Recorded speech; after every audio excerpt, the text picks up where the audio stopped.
असा कोणत्या जन्माचा भुईचा शाप अन दिवसही कसे फितूर झाले. असा कोणत्या जन्माचा भुईचा शाप अन दिवसही कसे फितूर झाले. सेना मातीत आयुष्य घालवताना मातीतच जन्माचे सार्थक झाले. शेणा मातीत आयुष्य घालवताना मातीतच जन्माचे सार्थक झाले. कित्येक कोरडवाहू हंगामात मातीचे आसू पितांना, कित्येक कोरडवाहू हंगामात मातीचे आसू पितांना स्वतःला मातीत गाडत आलो. रांगडा पोळ तर कधी हिरव्या पातीचा उन्हाळा कांदा झालो. रांगडा पोळ तर कधी हिरव्या पातीचा उन्हाळा कांदा झालो.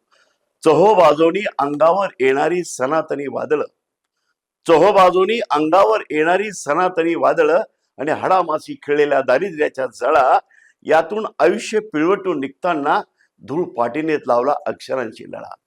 यातून आयुष्य पिळवटून निघताना धूळ पाठीनेत लावला अक्षरांची लळा. पुढे पुढे तर कुणव्याचा वसा चालवताना माती बरोबर अक्षरांचा दात झालो. पुढे पुढे तर कुणव्याचा वसा चालवताना माती बरोबर अक्षरांचा दात झालो. आणि तळ हातावरच्या जखमा कागदावर पुसता पुसता मीच कवितेचा बाप झालो. मीच कवितेचा बाप झालो. मीच कवितेचा बाप झालो.